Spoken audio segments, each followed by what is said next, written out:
Um grande abraço para você que se liga aqui no LAC Enem. Edenilson Moraes está na área e se derrubar é pênalti. Vamos continuar o nosso estudo de história do Brasil e desta feita vamos ver as lutas dos negros e o negro na formação da sociedade brasileira. Tema muito recorrente, um tema que ganhou importância fundamental depois da edição da Lei 10.639, que obriga as escolas da educação básica, tanto escolas privadas quanto escolas públicas, no ensino de história e cultura da África e dos afro-brasileiros. Pois bem, meus amigos, vocês sabem muito bem que África e Brasil estão unidos do ponto de vista histórico e cultural. Afinal de contas, milhões de africanos vieram para o Brasil entre os séculos 16 e 19 na condição de escravizados. É claro que eles contribuíram com sua linguagem, com suas expressões de religiosidade, com práticas agrícolas, com técnicas de mineração. Enfim, há uma grande contribuição africana na formação histórico-cultural brasileira. Portanto, África e Brasil estão entrelaçadas. São povos que se complementam, há uma grande proximidade entre história e cultura africana e também brasileira. Gente, precisamos destacar que os africanos e os afro-brasileiros desempenharam um papel efetivo em diversos episódios da história do Brasil. Por exemplo, nas lutas pela independência do Brasil, pela liberdade de seu povo, pela democracia e pelo direito à igualdade. Nós tivemos um protagonismo, uma ativa participação dos negros em vários episódios da história brasileira. E isso precisa ser demonstrado. Vamos começar analisando algumas representações dos negros nos livros didáticos brasileiros. São cenas que são bem recorrentes nos livros de história, que todos vocês já devem ter visto em algum momento de sua vida escolar.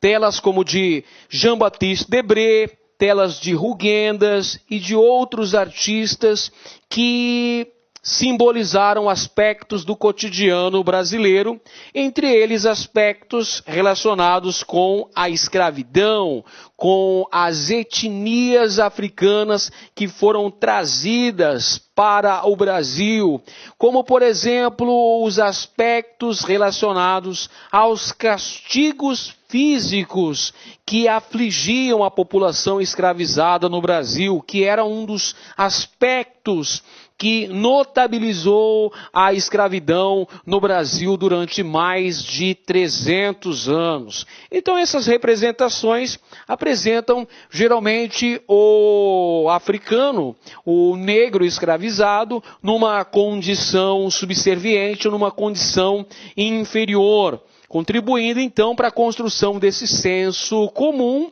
de uma certa passividade das populações escravizadas no Brasil, que aceitavam ou que não reagiam a essas terríveis condições a que estavam submetidos. Evidentemente, nós sabemos que ao longo de todo o processo de vigência da escravidão no Brasil, existiram diversas formas de resistência, diversas formas em que nós percebemos um protagonismo negro, em que eles atuaram como verdadeiros sujeitos históricos e lutaram pela conquista de seus direitos e lutaram bravamente por sua liberdade. Muitas vezes perderam a vida, mas não aceitaram passivamente a condição de escravizados. Então, inicialmente, eu quis mostrar para vocês algumas representações dos negros escravizados no Brasil, que aparecem frequentemente nos livros didáticos brasileiros. Essa é apenas uma das partes, vamos dizer assim, que é uma das faces da moeda. Não corresponde a todos os aspectos. Por quê? Porque nós tivemos outras manifestações que os escravizados, eles conseguiram manter suas características culturais, como a sua linguagem, como a própria religiosidade, usando os mais variados subterfúgios para isso, como, por exemplo, o próprio sincretismo religioso, na medida em que os escravos eram obrigados a se converter ao cristianismo ao desembarcar no Brasil, muitos deles estabeleceram uma espécie de mistura, de mescla das religiões de matriz africana com traços, com elementos da religiosidade cristã, e dessa forma contribuíram para a manutenção de suas tradições, de suas crenças, de sua própria identidade cultural. E eles contribuíram também para uma grande parcela da formação da cultura brasileira.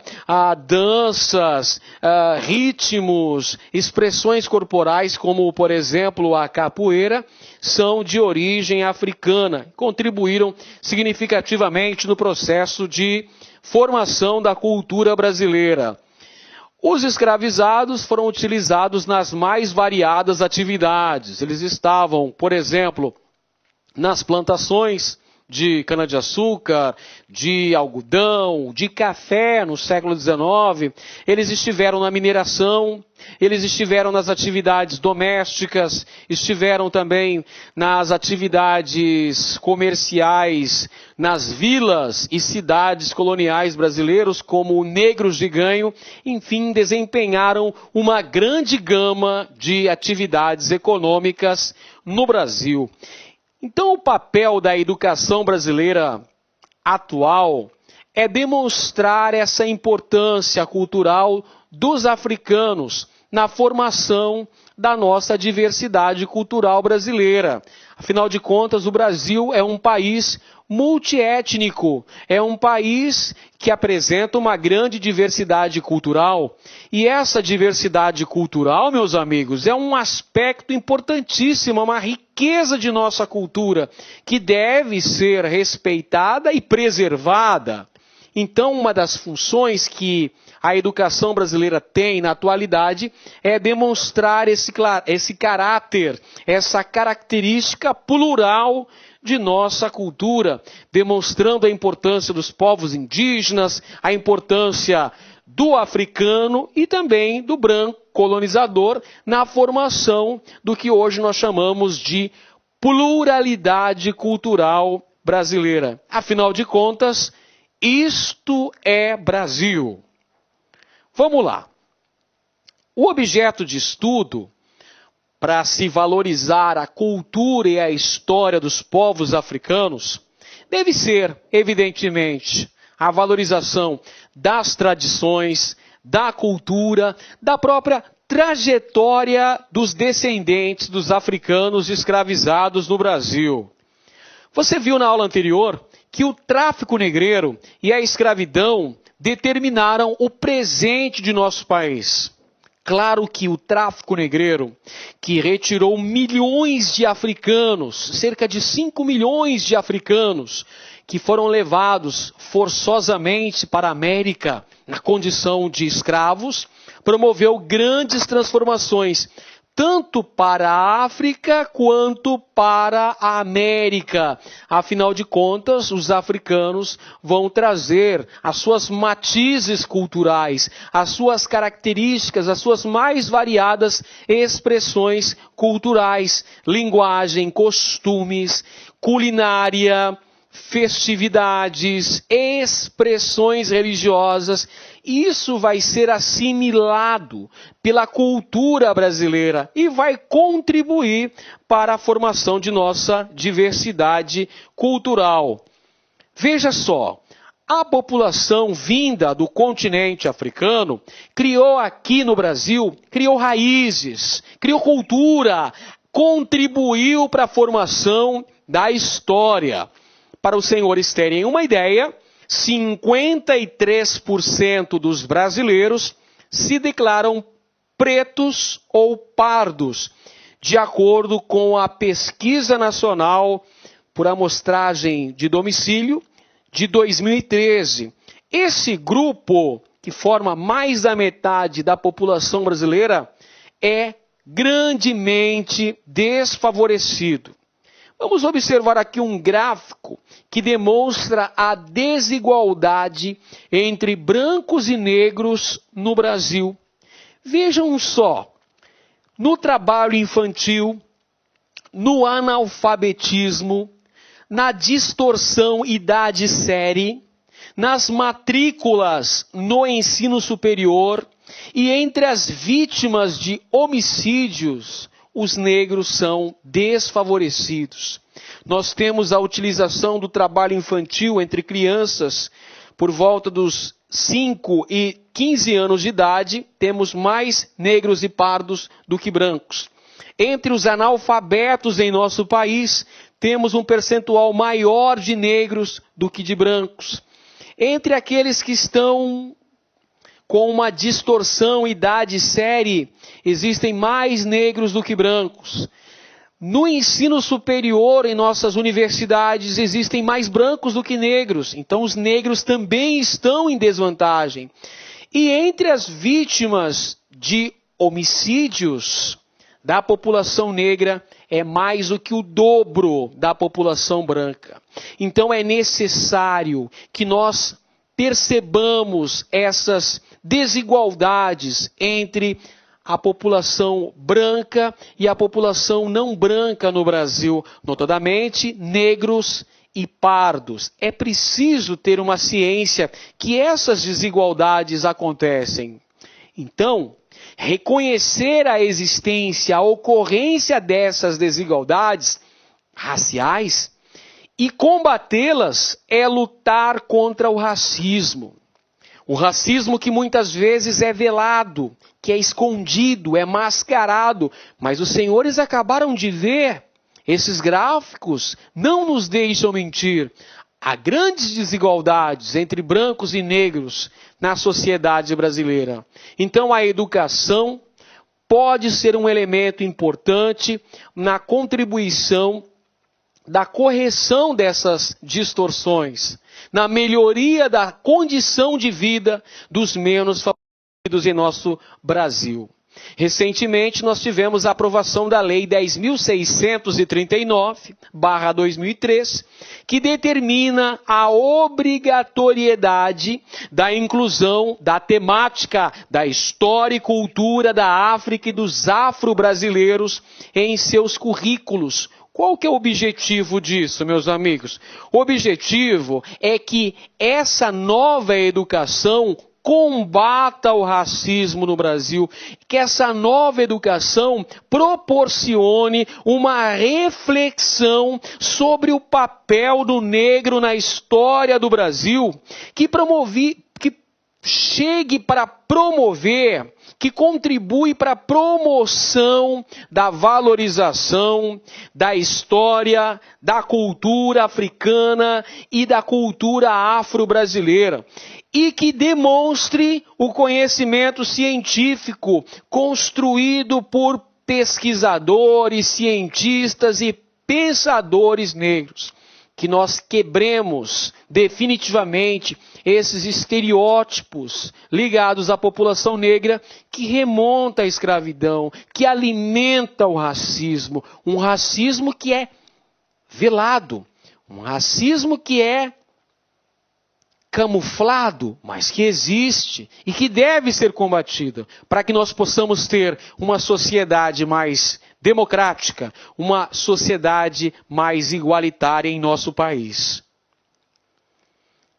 Mudar esse cenário, meus amigos, não é nada fácil. Requer um trabalho bastante hercúleo, eu diria, um trabalho muito grande em diversas frentes, tanto na adoção de políticas públicas eficientes para corrigir essas distorções, quanto no cotidiano da sala de aula. Então não basta medidas adotadas pelos mais variados governos no sentido de se amenizar essas desigualdades, mas precisa começar na educação brasileira, na educação básica brasileira, esse tipo de quebra de paradigma, essa nova forma de se encarar a diversidade cultural brasileira.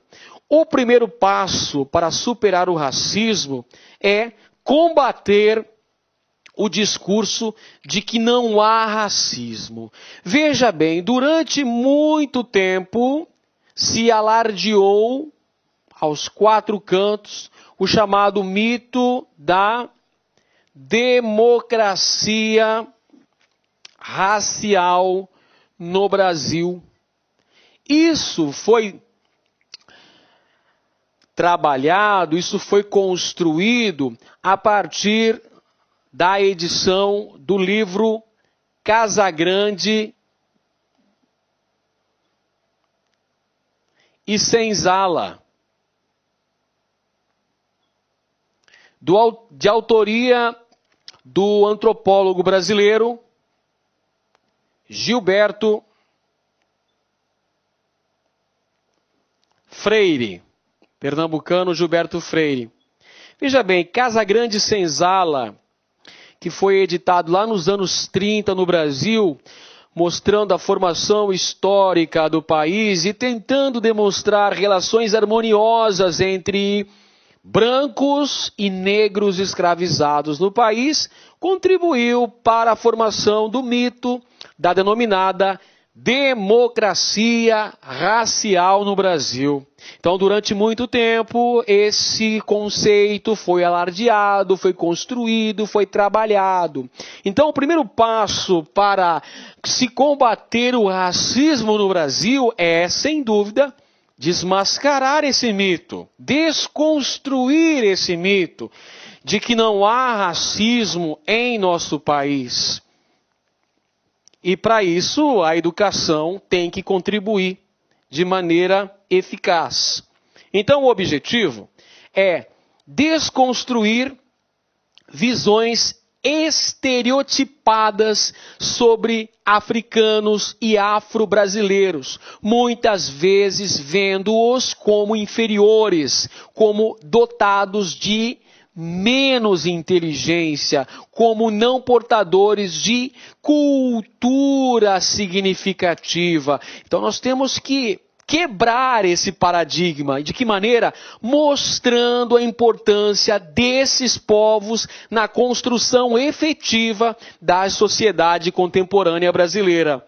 Então, é necessário, é fundamental demonstrar o protagonismo desses grupos em diversos episódios que compõem a nossa história, representando os negros brasileiros como seres humanos que criaram laços familiares, que criaram produtos culturais e que têm trajetórias próprias na história. Ou seja, demonstrando a efetividade do protagonismo negro. Afinal de contas, os negros tiveram um papel extremamente significativo na história do Brasil, não apenas como escravos, mas como cidadãos brasileiros que se envolveram de corpo e alma em vários momentos de nossa história. Os negros se constituem num grupo importante em diversos episódios do passado brasileiro, da colônia até os tempos atuais. Papel fundamental, papel preponderante. Todos nós somos sujeitos históricos. Todos nós possuímos história, possuímos cultura. E isso é preciso ser mencionado. Para vocês terem uma ideia, meus amigos, cerca de 5 milhões de africanos cruzaram o Atlântico contra a vontade. O tráfico negreiro trouxe cerca de 5 milhões de pessoas entre os séculos 16 e 19 em direção ao Brasil. E os negros tiveram um papel importantíssimo na construção de nosso país. Eles ajudaram de forma fundamental na construção histórica, na construção cultural do Brasil. E isso é preciso ser destacado. Se nós olharmos para a história do Brasil, nós iremos verificar que em diversos episódios tivemos uma participação intensa dos cativos e depois dos negros no Brasil. Veja só, meus amigos, se nós olharmos, por exemplo, no período colonial, nós vamos compreender diversos episódios que contaram com a participação dos africanos escravizados, nas suas mais variadas lutas, na sua resistência, no seu interesse em conseguir a liberdade, nas fugas, na queima de plantações, na formação dos quilombos, que existiram em grande quantidade no território brasileiro. Dentre eles, o principal foi o Quilombo dos Palmares, que teve a liderança histórica de Zumbi, o seu último líder, antes da destruição do Quilombo. Nós tivemos também a participação dos negros nas lutas pela independência do Brasil. Por exemplo, na Conjuração Baiana de 1798, Conjuração Baiana é um movimento emancipacionista ocorrido aqui no Brasil, na América Portuguesa, no século XVIII, em 1798, que tinha entre os seus importantes líderes intelectuais e comerciantes, que faziam parte da chamada Sociedade dos Cavaleiros da Luz, uma participação da maçonaria na Conjuração Baiana. Entretanto, meus amigos, é importante mencionar que a Conjuração Baiana contou com a participação de praticamente todos os grupos sociais em Salvador, não apenas intelectuais e comerciantes, mas também elementos da classe média e elementos das camadas populares, dentre os quais muitos negros e mulatos, muitos alfaiates. Por isso que essa movimentação, a Conjuração Baiana, é também denominada de Revolta dos Alfaiates. Nós tivemos uma intensa participação de pessoas humildes, de pessoas das camadas populares, muitos negros e mulatos. Esse levante foi desmobilizado pelo governo português. E a punição oficial que veio fez com que dezenas de pessoas fossem presas e 4 homens condenados à morte por enforcamento.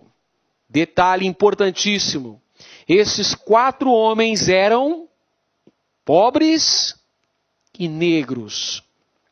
São eles: Lucas Dantas, Manuel Faustino, Luiz Gonzaga das Virgens e João de Deus. 4 líderes negros, 4 heróis negros, que infelizmente não têm seus nomes demonstrados na história do Brasil, não aparecem como grandes heróis na luta pela independência de nosso país.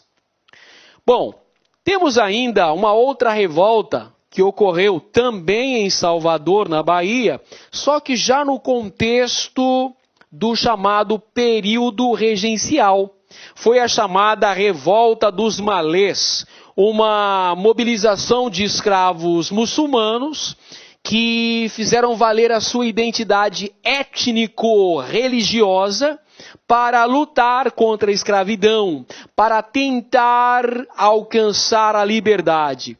Entre os objetivos dos malês, lá na Bahia, estavam o fim do catolicismo, o assassinato e o confisco dos bens dos brancos e mulatos. Os mulatos eram acusados pelos malês de serem traidores. E ainda a implantação de uma monarquia islâmica na região. Esse movimento tinha uma grande influência do haitianismo. Professor, o que vem a ser isso? Veja só, o haitianismo era a influência das revoltas promovidas pelos negros escravos no Haiti. Revoltas estas que levaram à independência do país e também a um grande massacre da população branca naquela ilha. Então as notícias da ocorrência dessa grande mobilização de escravos que aconteceu na América Central, lá no Haiti, chegaram à América Portuguesa e amedrontavam as elites brancas. Havia esse grande medo de que ocorresse uma grande revolta dos escravos aqui na América Portuguesa. No Brasil também, aqui no Brasil independente. Então, pessoal, as elites trataram de punir severamente todas as movimentações dos escravizados. O resultado dessa revolta, a revolta dos malês, foi uma violenta repressão contra esses escravos. Pelo menos 100 deles foram condenados a uma violenta repressão proporcionada pelas autoridades provinciais na Bahia. Em outro episódio em que nós podemos mencionar um protagonismo negro foi na Guerra do Paraguai. A Guerra do Paraguai aconteceu entre 1864 e 1870. A Guerra do Paraguai foi o mais importante conflito externo que se envolveu o segundo reinado no Brasil. A guerra entre a Tríplice Aliança, Brasil, Argentina e Uruguai, contra a República do Paraguai. E nessa guerra nós tivemos a participação intensa dos negros escravizados e também dos negros alforriados. Um grande contingente do exército brasileiro era constituído por negros e mulatos, nos chamados batalhões dos voluntários da pátria. Quem que seriam esses voluntários da pátria? Teoricamente, seriam pessoas que se alistariam por livre e espontânea vontade para servir no exército brasileiro. Só que, evidentemente, a verdade não é exatamente esta. O batalhão dos voluntários da pátria eram aqueles que se juntavam ao Exército Nacional por livre e espontânea pressão, pressionados a servir no Exército Brasileiro. Grande parte desses soldados eram negros escravizados, que recebiam a promessa de que, se voltassem com vida, receberiam a liberdade. Então, esses escravos são inseridos no corpo dos soldados brasileiros, do batalhão dos voluntários da pátria e são enviados para guerrear com os soldados paraguaios. Um contingente expressivo de escravos estava entre os combatentes brasileiros. Lutaram contra o Paraguai, defenderam com o seu sangue o território brasileiro. E ao voltarem da guerra, nem sempre receberam as promessas que haviam sido feitas, nem sempre foram realizadas. Pois bem, você está reparando aqui que ao longo da história do Brasil tivemos uma participação muito ativa dos negros durante vários episódios da história do Brasil. Isso precisa aparecer, isso precisa ser demonstrado. As novas gerações precisam olhar para essa participação efetiva da população negra na construção da história do Brasil, do que somos hoje. Bom, vamos então continuar. Mais uma revolta em que temos uma participação efetiva de elementos negros. É a revolta da Chibata, que aconteceu já no contexto da Primeira República no Brasil, no contexto da chamada República Velha. A República Velha é famosa por vários movimentos, por várias manifestações que nós temos aí contra o governo. Entre essas manifestações está a revolta da Chibata, que protestava contra as péssimas condições de trabalho, a péssima alimentação, os recrutamentos forçados e os castigos físicos que eram constantes na Marinha Brasileira. Você percebe aqui, 1910, século XX, já período republicano, não havia mais escravidão no Brasil, já havia sido abolida. Entretanto, percebemos ainda um resquício, uma herança, um ranço dos tempos da escravidão ainda manifestada no Brasil. O preconceito racial sendo ainda muito grande, meus amigos. Então você tem aqui a revolta da Chibata contra as condições de trabalho. Mais de 2.000 homens, os marinheiros, tomaram as embarcações Rio de Janeiro e Minas Gerais e ameaçaram bombardear a cidade do Rio de Janeiro. Então esses 2.000 marinheiros, esses 2.000 marujos, tomaram essas embarcações, fizeram um motim, mataram seus comandantes e ameaçaram bombardear a capital do Brasil se suas reivindicações não fossem atendidas. Quais eram as reivindicações? Melhores condições de trabalho, melhores condições de alimentação e, sobretudo, meus amigos, o fim da chibata, o fim dos castigos físicos na Marinha Brasileira.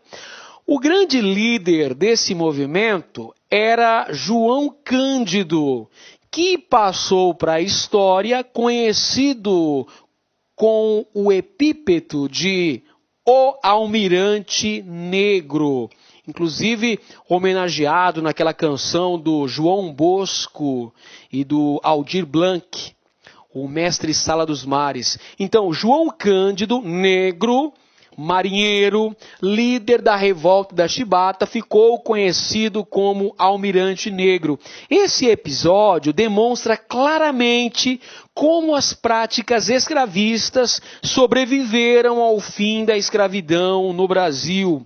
Aí está o grande João Cândido, Almirante Negro, líder da revolta da Chibata. Mais um episódio que demonstra o protagonismo negro na história do Brasil.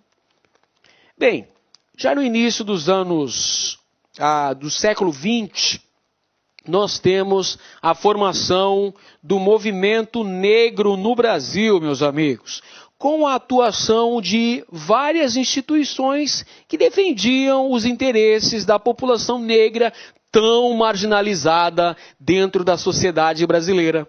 São vários grêmios, alguns clubes que passam a atuar em diversas partes do Brasil, denunciando o racismo, principalmente através da imprensa, com a criação de jornais que defendiam os interesses dos direitos dos negros brasileiros, entre os quais o jornal 13 de Maio e O Exemplo.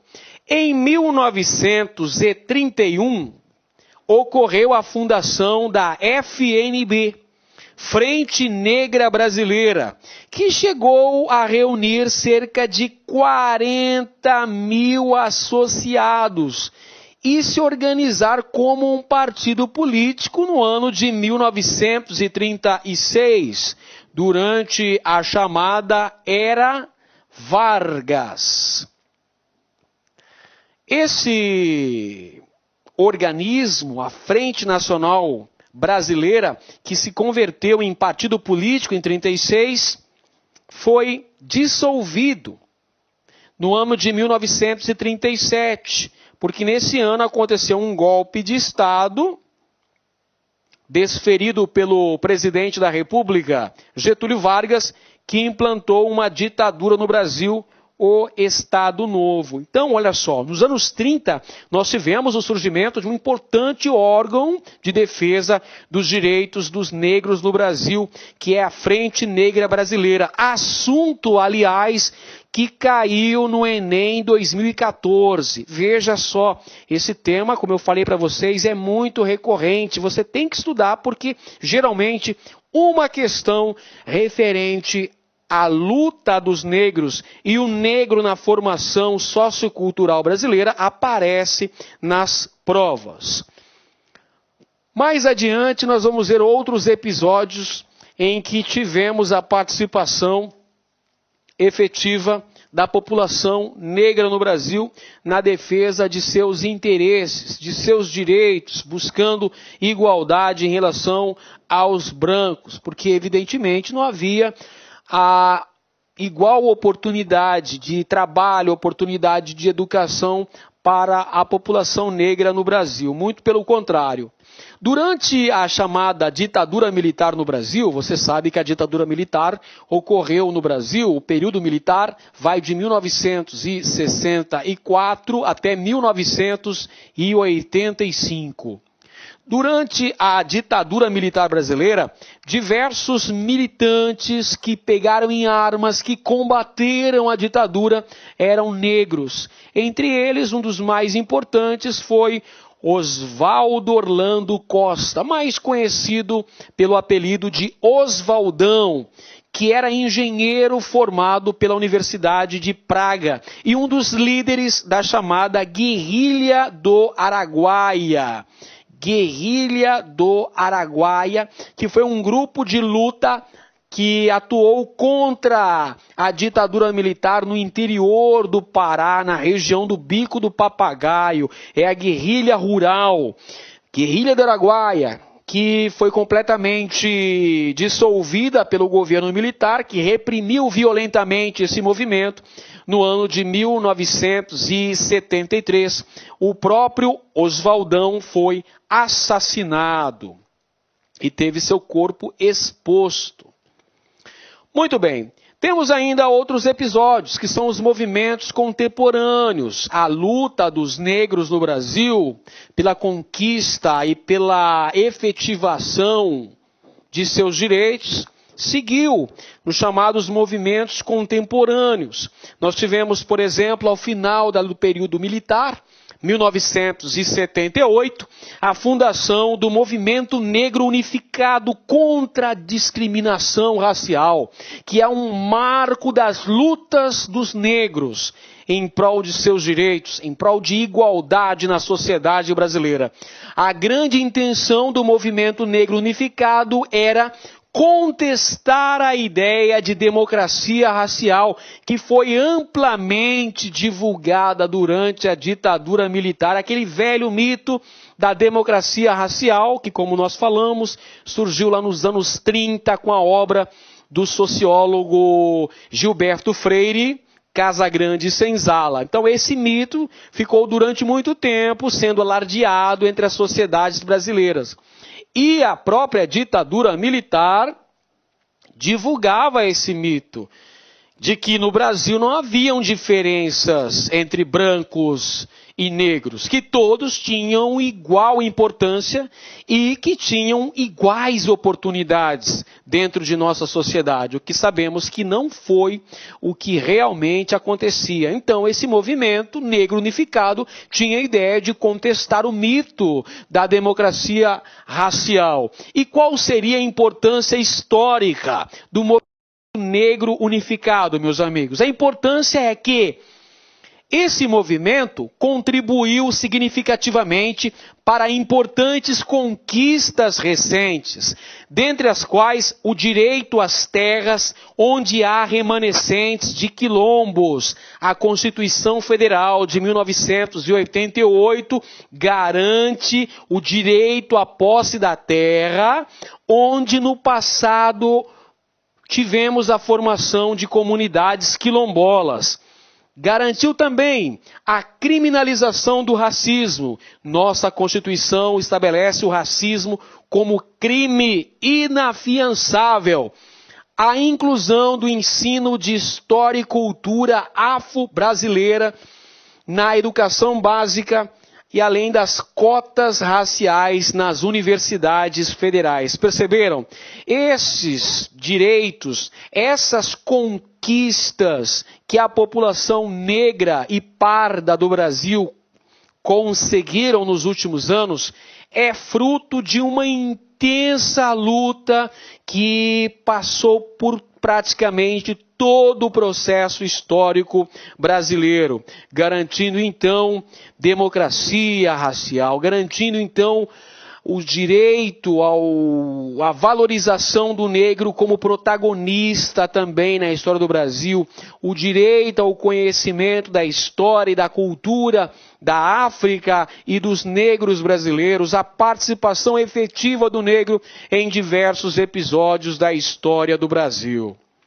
Bem, em relação à identidade negra e ao racismo, nós temos aí várias ações que podem ser implementadas no sentido de garantir a construção de uma sociedade racialmente mais justa, onde nós tenhamos a efetiva valorização da identidade negra e o combate às ações de discriminação e de preconceito.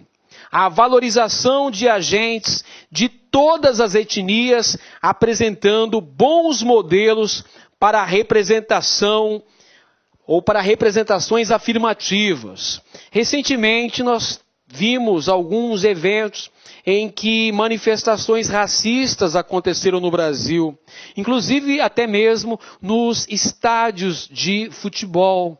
Haja visto o que aconteceu com o goleiro do Santos, no Campeonato Brasileiro do ano passado, quando teria sido ofendido, teria ouvido ofensas raciais por parte de alguns torcedores do Grêmio, no Campeonato Brasileiro de 2014. Então, o combate a essas ações de racismo, de preconceito, tem que começar na escola. Afinal de contas, o racismo nada mais é do que uma ignorância, um desconhecimento no próprio processo de formação histórico-cultural brasileira, que contou com a participação não apenas dos brancos, mas também dos indígenas e dos africanos. É necessário quebrar esse paradigma, derrubar definitivamente o mito da democracia racial no Brasil. Bom, em relação à cultura afro-brasileira, nós tivemos um longo processo de resistência cultural dos africanos escravizados, o que garantiu, por sua vez, a preservação da língua, das músicas, das histórias e da religião trazida da África. Os movimentos negros utilizaram a cultura como uma demarcação de sua identidade e de sua histórica luta pela igualdade. Manifestações típicas africanas foram inseridas na cultura brasileira, tais como o samba, a capoeira, o batuque, a culinária, a linguagem, além de variadas festas, danças e expressões da religiosidade, mostrando aí a grande importância do negro na formação cultural de nosso país. Em relação à intelectualidade e à ciência, diversos pensadores, diversos cientistas, intelectuais, negros foram importantes na história do Brasil e eles têm grande relevância. Por exemplo, se nós olharmos lá para o período colonial brasileiro, na época da mineração, nós tivemos Antônio Francisco de Lisboa, mais conhecido como Aleijadinho, importante escultor do barroco mineiro, era negro. Machado de Assis, fundador da Academia Brasileira de Letras, o mais importante escritor brasileiro de todos os tempos, era negro. Cruz e Souza, brilhante poeta, também era negro. José do Patrocínio, influente político do Império, um contumaz abolicionista, também era negro. Pixinguinha, músico, Cartola, compositor. Carolina Maria de Jesus, essa brilhante escritora. Grande Otelo, autor. Manuel Querino, historiador. Antônio e André Rebouças, importantíssimos engenheiros do Império Brasileiro. Milton Santos, brilhante geógrafo. Juliano Moreira, médico e psiquiatra.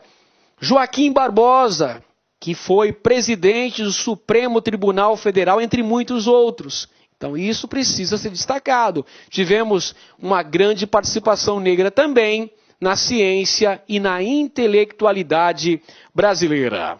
Pois bem, meus amigos, espero que tenham gostado desta aula. Um grande abraço a todos e siga estudando no LAC-ENEM. E aí, pessoal, gostou da aula de história? Então curta e compartilhe.